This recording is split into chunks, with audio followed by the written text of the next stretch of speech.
everybody, and welcome back to Darvanalee Designs Studio. For those that don't know, my name's Nicole Reed, and today we are here for another Advent opening. So we've got our mystery Advent, and we've also got our book, and we're going to be doing a little bit of a sewing tutorial. I need to make a quick table runner, so I'm going to show you how I'm going to do it. Alright, so let's get into the opening of the Advent calendar. So we have established that the mystery one is involved around junk journaling. So every day is a bit of a surprise on what we're going to get. I personally have never done junk journaling before, so it is very interesting to me, and I've been doing a little bit of research. It looks very interesting. Alright, so this one had paper in it, and I ripped it open as I was pulling it off something else, and it's been sewn together. Interesting covering, and yeah, basically we have some paper doilies. So I actually watched a video the other day where they were using these. So they put these in the background and then they layer stuff on and all the rest of it. And some people like do inking on it and like turn it into like marbled paper and stuff like that. So very interesting. And as I said, the paper, it ripped when I pulled it out, and yeah. So I can chuck that out because I'm not going to use that. It's just falling apart. It's that old. I should actually see from when that's from. I don't even know what paper it was from. Does it have it down the bottom?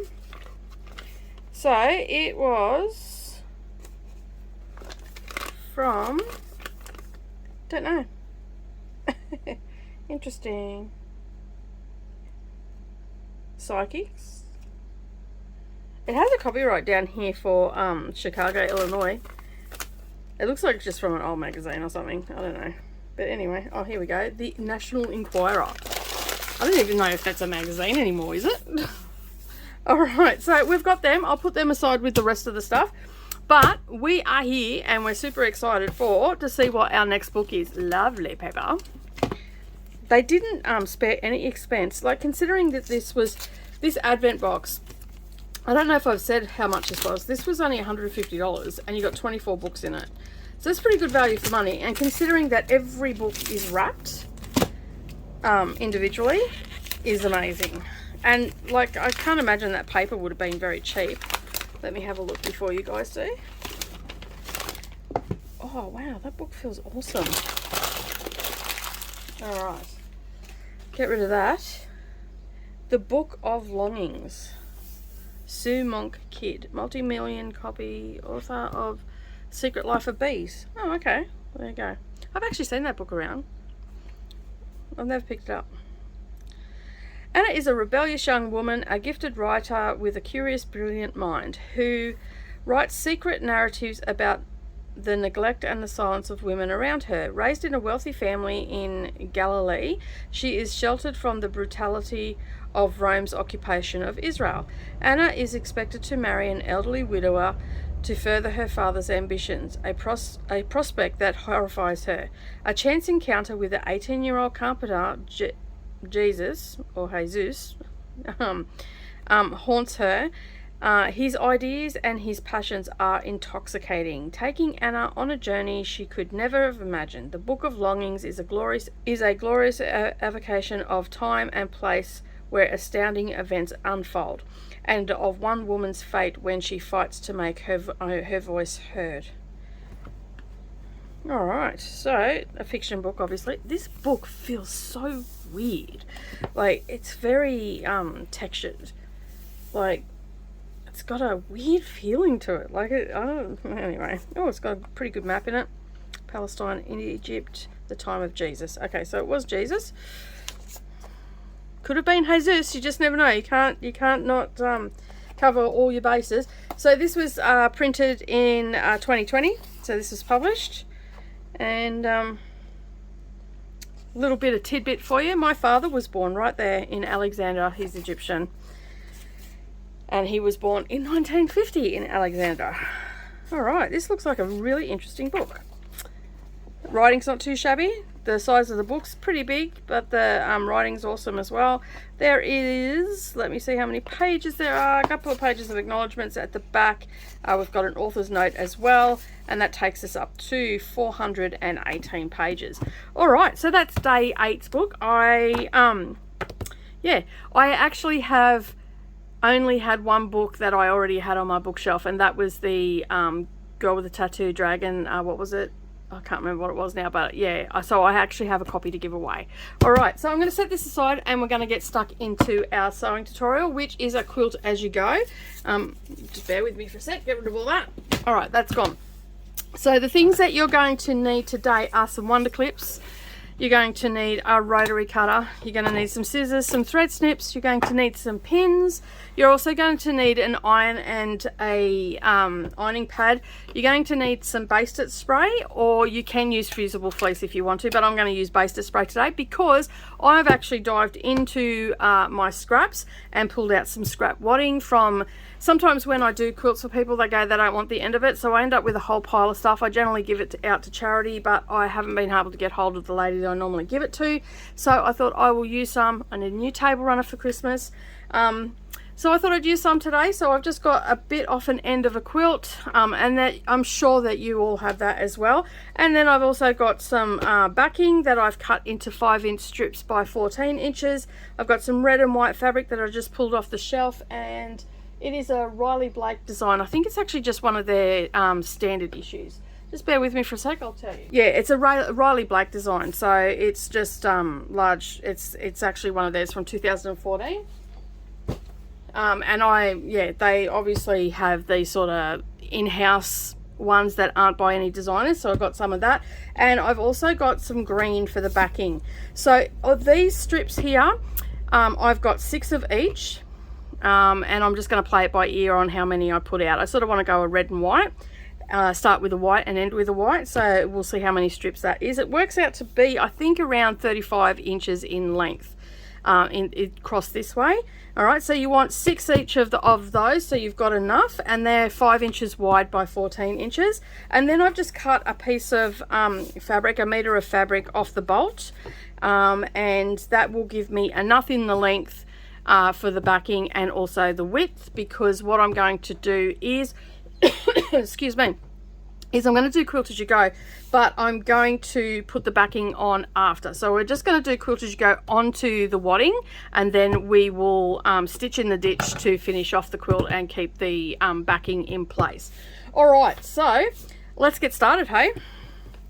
This is going to be super simple, and a lot of time you don't actually need the basting spray, but if you have issues where it's moving around and all the rest of it, the basting spray will come in handy.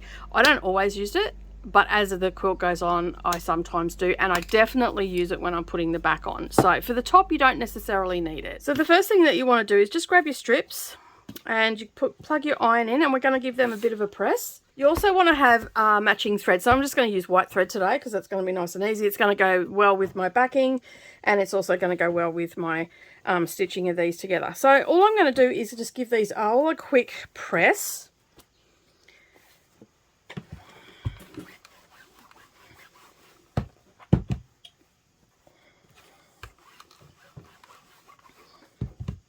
All right, so they're all pressed. Pop this out of the way.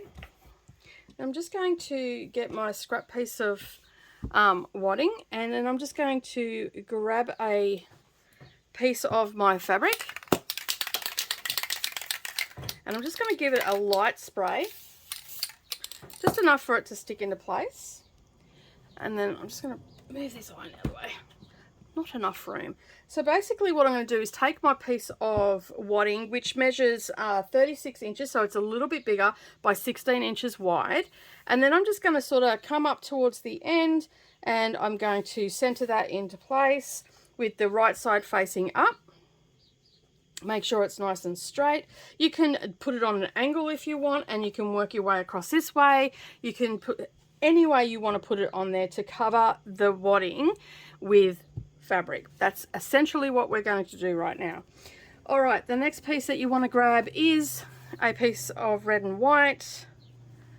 Okay, and then we're going to place that face down with the raw edges lining up.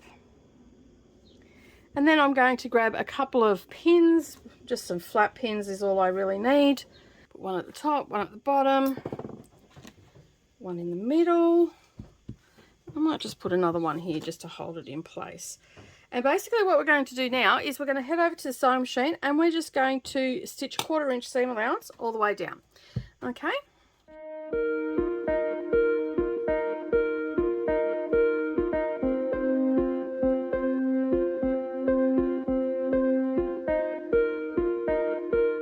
Okay, so we've got that sewn down. We'll just take our pins out. Now, when you do start to sew this, make sure that you make your stitch length a little bit longer, especially if you don't have a walking foot. It makes it super easier to stitch through. Okay, then we're just going to grab our iron and give it a little bit of a press to hold that in place. And then we're going to lay it flat and we're going to repeat exactly what we've done, except we're going to grab a white piece and we're going to place that right sides down, making sure that everything is laying nice and flat. And don't worry if it's a little bit crooked, we're going to straighten it up in a little bit. That's why they're a little bit bigger than what we need. Okay, so lining up our raw edges, make sure that we've got the right sides touching. And again, we're just going to pop in our pins all the way through, including the wadding, and then we're going to repeat that all the way along until we get to the other end, and we're going to start with a white and finish with a white. Okay, so I'm going to head off and do that. When we come back, I'll have it all done and then I'll show you how to square it up and what size we're going to make it, and then we'll put our backing on.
Once you've pressed that, we're going to trim it up. Now, the problem is I can't fit this in camera.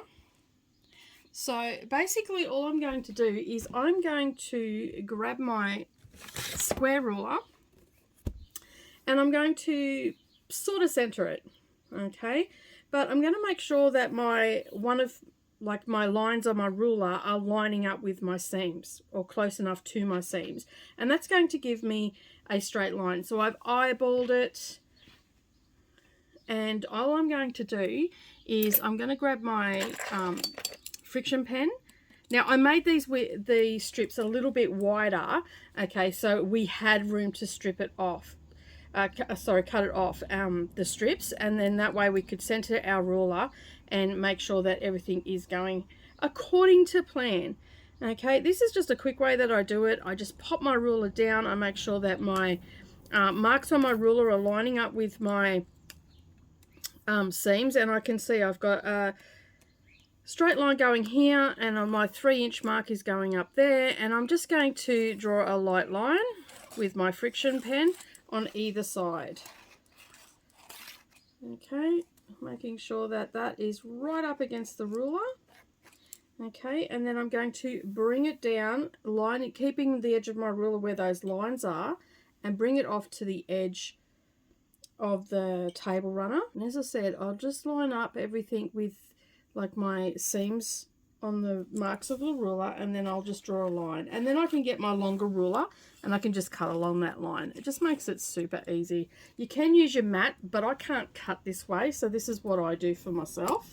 So you can see there I've got a line, and then all I'm going to do is I'm going to bring this up here, and again I'm just going to keep the edge of the ruler on the lines that I first marked, and then I'm just going to slowly work my way along. Bit of a roundabout way of doing it. It just means that I know that my table runner is going to be straight, and it's going to be easy for me to cut in a small working environment. And I'm sure there's lots of you out there that are in small working environments and do struggle with this sort of thing. But as I said, this is just a quick way to do it because it's a quilt as you go. We've already got everything stitched in place. It's not going to move, and I've got the line there, and then I'll be able to turn it and use my other ruler, my really long one, which is my 24-inch one, and I can just place that on the line and then cut it and know that it is straight, because I've used my marks on my 12-inch ruler, 12.5-inch ruler, and I know that everything's lining up nice and straight. Now, if you want, you can make this any size. So for my table, I've got a section on my table that has slats on it. Okay, so I sit my table runner on that so nothing falls down in it. So because knives and forks and little bits of stuff will fall down into those and go under the table. So I put this in, and it's only 36 inches in the width of the table, the length of the table, and then it's only 12, a little under 12.5. I think it's about 11 inches, but this will go 12.5, and it'll sit completely over it, and then that way nothing will fall. I can sit stuff on it and nothing's going to fall through or accidentally spill or anything like that. So that's why I'm cutting to this. So if you need it a little bit wider or anything like that, you can actually do that, and I'm going to show you how to do that without a ruler. Okay, so I've got my lines there for my markings. So what I will do if I needed this to be, say, I don't know, 20 inches wide, okay, because you've got a big farmhouse dining table, okay, you want your wadding to be wider than the 20 inches, okay. You want your fabric to be wider than the 20 inches, so I would cut the width of my wadding about 24 inches, okay, and that gives me a couple of inches each side, or an inch each side, and I would cut my length of fabric about 23 inches, okay. Now, if I needed to cut it, and obviously I don't have a ruler that wide, what I would do is I would just grab my tape measure and I would mark an inch mark from the edge of my fabric. I'd come in an inch, okay, and then I would, as you can see here, all right, and then I would just put a mark, and then I would just slowly work my way and make dotted lines all the way across, and then I would use my ruler to cut that line, or my scissors, whichever. So that's just something that you can do, especially when you've not got a lot of space. If you've got a big cutting area and you've got a lot of space, you don't need to worry about it. You can use your board, you can use your ruler, and you can line it all up and you're good to go. This is just for people that work in small spaces, and a lot of us have very small spaces to work in. And as I said, try not to do any math and just want to make it nice and quick, get it done, and be off doing something else. So now all I'm going to do is I'm going to grab my rotary cutter, which is probably blunt because I've done a lot of cutting, but that's okay. And then I'm just going to line my longer ruler up onto that line, and I'm just going to cut along there and work my way along.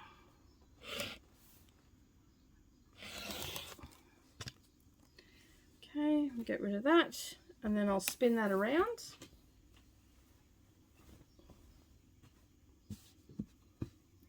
And I'll do exactly the same thing again.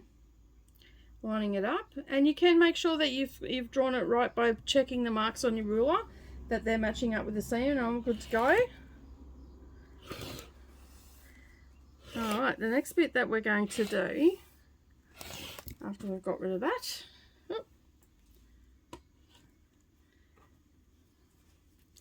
is we're going to trim off our edges. Okay, and I'm just going to use my ruler. Now this should come in, you should have a quarter taken off this, so it should be 4 3/4 the seam, and that's what I'm going to do. So what I do now is I line up a mark on my ruler against the straight edge that I just cut, and then I come into my seam, and that is lining up on the 4 3/4, and I can trim that off. And it's taken a tiny little bit off because it's just made it a little bit wobbly when I've stitched it. Okay, and then I'm going to do exactly the same thing down the other end. So I'll spin that around. And you can see we've just got a nice simple table runner. I mean, really, it's covered with a lot of stuff at Christmas in the center. And again, I'm going to line that straight edge up on my ruler, make sure that it's sitting at 4 3/4, and it is. And this is straight up this end as well, up the top end, and I'm right to cut that off. All right, so now what we're going to do is we are going to get rid of that ruler, and we are going to get our backing. And I've cut about 1 meter, okay, and that's going to give me plenty of room to cut a piece off. But what I want to do is I want to make sure that, because we're going to bind this on the machine and we're just going to wrap it over like so, okay, I want to have at least 1 inch up above, away from the quilt. So what I'm going to do is I'm going to lay my fabric down. I want 1 inch at either end as well. So I've got plenty at this end, and I've got plenty at this end, and of course I've got plenty this way. All I'm going to do is I'm going to center that and make sure that I've got 1 inch up here. It's a little bit more, we can always trim it off, that's fine. And then I want to make sure that I've got 1 inch down here. So I'm just going to eyeball cut this, bring this onto my mat. And I'm just going to come down a little bit further. So we're going to lay this down on our mat, okay, and we're going to spray a little bit of basting spray, not too much. Make sure that your area is well ventilated. Then we're going to get our table runner, and now that's just a little bit tacky. So it's just going to make it a little bit easier to hold everything in place. And then we're just going to place that into the center. Now I'm not going to worry too much about the ends at the moment. I just want to place this in the center and smooth it out, making sure that I've got 1 inch either side of our table runner, which I have. And I can see there that I can fold that in half and roll that over. It's actually a little bit bigger than 1 inch, so I will have to trim it up a little bit, but that's okay. Rather have a little bit more than not enough. All right, so now what we're going to do, you can do this one of two ways. You can just use your ordinary pins, or you can use your curved pins. Generally, when I'm doing this, I just use my ordinary pins because I just find it easier, because all I'm doing is just straight line. So all I'm doing is just popping a couple of pins in, and that's going to hold it in place. So making sure you smooth everything out, and I'll start from the center, and all I'm really doing at this point is I'm just holding everything in place. As I said, this is a very simple, quick and easy table runner. No patterns needed. You can do your strips as thick or as thin as you want. You can do squares if you want to as well. You can do exactly the same thing but using squares and make rows of squares. It's a great way to use up scraps. If you've got a ton of Christmas scraps, you can do that too.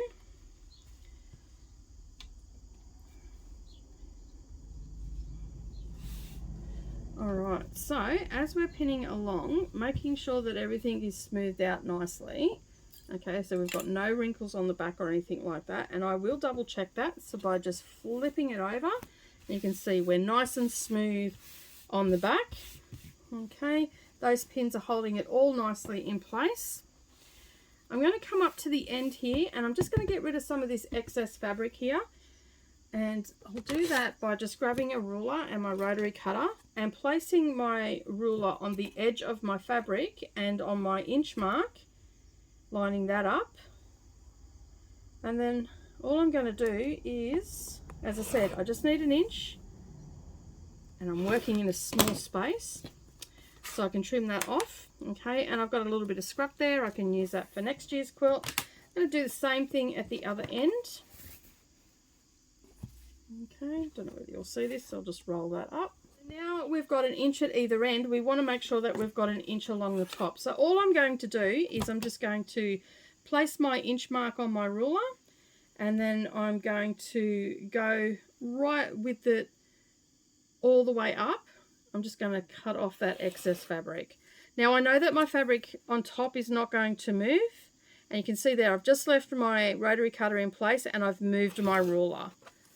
Let's pick it up and line that inch mark up on my fabric, the edge of the fabric of the table runner, and I just move all the way along. It takes a little bit longer when I'm filming to do these things, but I've made plenty of these table runners, especially for gifts, really quick and easy gifts.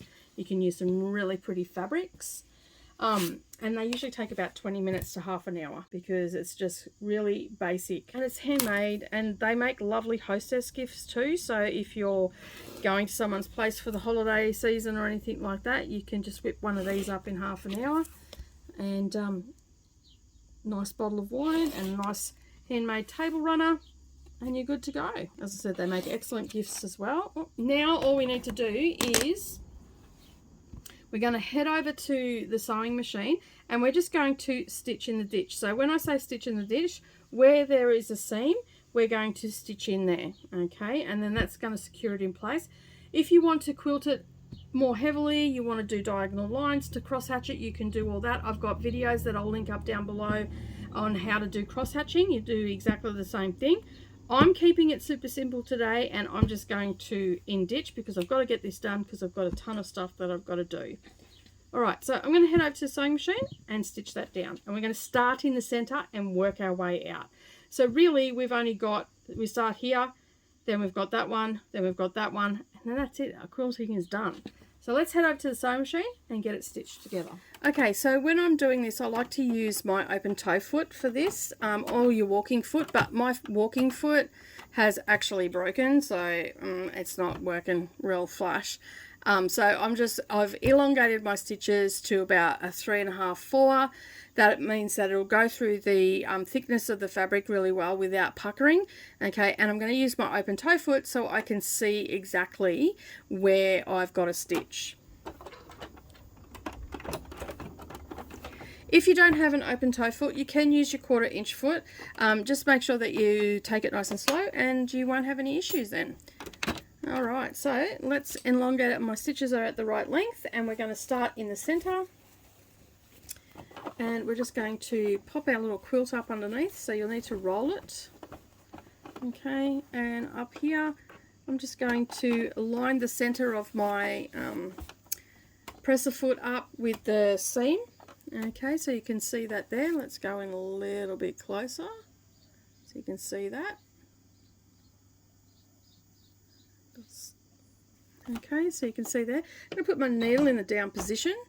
Okay, and that's going to mean that everything's going to stay nice and flat for me. I'm not going to lose track where when I stop I'm not going to accidentally move the quilt and then I've got a crooked line or anything like that. And all we're going to do is we're going to just follow that line all the way down, so our needle will actually stitch into the seam. Alright, so let's get started. You don't need to back stitch or anything like that. I do have a lock off on my machine, so it will just do a lock knot anyway. And then it'll just start stitching, and you're just going to go nice and slow, and you're going to stitch in that line. Okay, just smoothing and opening up that seam a little bit as you go.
now all we need to do is we need to get rid of our threads. Okay, and then we're going to, you can see here that there's no puckering or anything on the back, so we're all quilted, and how quick was that? Alright, so take all your pins out, make sure it's nice and flat for the next step. Alright, so the next step is we need our wonder clips. We've got to get rid of our long threads so they're not in the way, and then all we're going to do is we're going to do a rollover binding. Now I will actually put a tutorial, I'll either link it up the top and down the bottom of how to do this where you can get a closer view of it, and it's on my project bags, but it's the same principle. So all we're going to do is we're going to take our 1 inch, we're going to fold it in half and finger press it, and then we're going to roll that on top of our little mini quilt, our table runner, sorry, not our mini quilt, and pop a wonder clip in. And you're going to do that all the way along, okay, and you only need to finger press it. Okay, and then that folding it in half, it just brings it up to the edge of the table runner, and it just makes it easy to roll it over. And just pop a wonder clip. Okay, and then we just work our way down like so.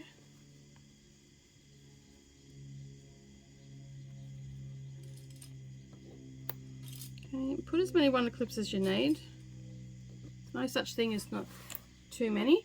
Alright, so now all we're going to do when we get to here, we're going to fold that over, and then we're going to bring it down on itself, but we're not going to come all the way down to the edge of the fabric. We're just going to come about 1/8 of an inch away from the fabric. Okay, and you can see there we've got a triangle, and then we're going to turn our table runner so our fabric is facing away from us, making sure it's nice and flat underneath. Alright, and then we're just going to again bring our fabric, we're going to fold it down so it's coming down to the edge of the table runner, and we're just going to finger press that. So you can see up here I'm holding that into place, making sure that this is all flat. Then I'm just going to roll that over, and I'm not sure if you can see that or not, but that's given us a nice mitered corner. Okay, I'll just get a clip on it and bring that up to show you. So you see there, we've got a nice mitered corner. And then we're just going to hold that in place. Okay, and this angle here is meeting up with the edge of here. We're just going to roll that down, and we're just going to do that all the way around.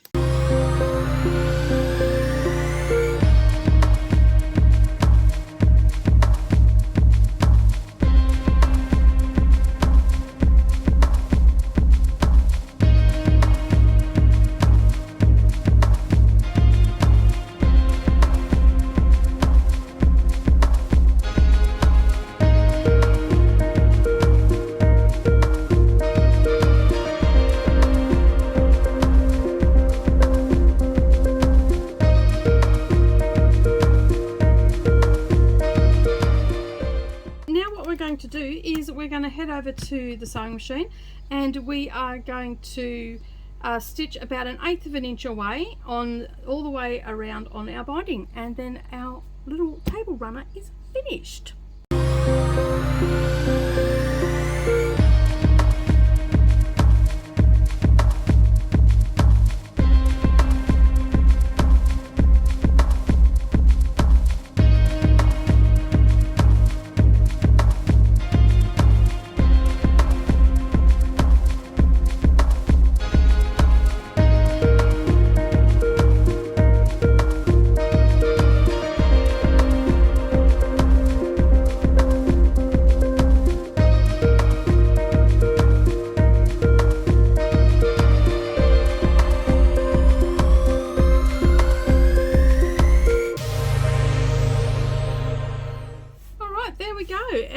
table runner is now ready to use. It's all bound and you can pop that on the table and you're done. Okay, so if you like this tutorial today, I hope that you give me a thumbs up down below. Don't forget to share it with some of your friends. You never know, they could be looking to do something quick and easy.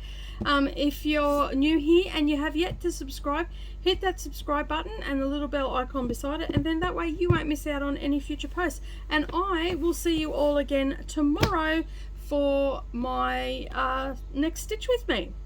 Bye for now.